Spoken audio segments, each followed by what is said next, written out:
Hello, আসসালামু আলাইকুম guys. তো কেমন আছেন সবাই? আশা করি সবাই ভালো আছেন। তো আপনারা দেখতে পাচ্ছেন আমাদের কবিতর ঘরে আমরা চলে আসলাম খাবার দিতে। তো আমরা আমাদের কবিতরগুলোকে এখন সকালবেলা খাওয়া দিব, দিয়ে এরপর ছেড়ে দিব। তো আবার তারা বাইরে থাকে, চলাফেরা করে, আমাদের বাসার নিচে যায় এবং ওখানেও অনেক কিছু খায়। তো আমাদের কবিতরগুলি সবসময় ছেড়ে দেওয়া থাকে।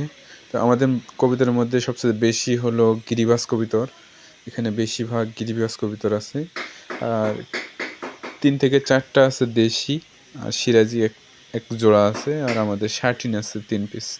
তো এই হলো আমাদের কবিতর। তো এগুলো হলো আমাদের কবিতর খুফি। এখানে ২টা বাচ্চা আছে, আপনি দেখতে পাচ্ছেন এখানে একটা বাচ্চা আছে, আর এই খোপে একটা বাচ্চা আছে। এরা দুজনেই এক মায়ের বাচ্চা। আরও ছিল কবিতরের বাচ্চা, কিন্তু আমরা এগুলাকে হটাই দিছি। এখন বর্তমানে 3টা বাচ্চা আছে কবিতরের। তো এগুলো হলো আমাদের কবিতর। আমাদের ঘরটা একটু নোংরা, সময়ের কারণে পরিষ্কার করতে পারছি না। তো এই ছিল আমাদের কবিতর। এটা একটা বাচ্চা। তো দেখতে পাচ্ছেন আমাদের কবিতর খাচ্ছে।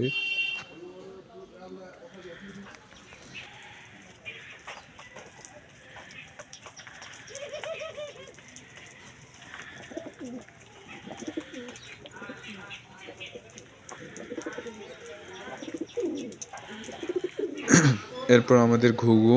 এগুলো হলো আমাদের অস্ট্রেলিয়ান ঘুঘু। এখানে আমরা এক খাঁচার ভিতর সবাইকে রাখছি।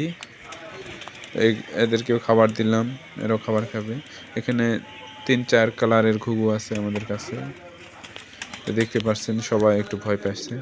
আর এই দুটো হলো আমাদের ব্রাহ্মা মুরগি। তো এগুলো ৬-৭ মাস হয়েছে বয়স।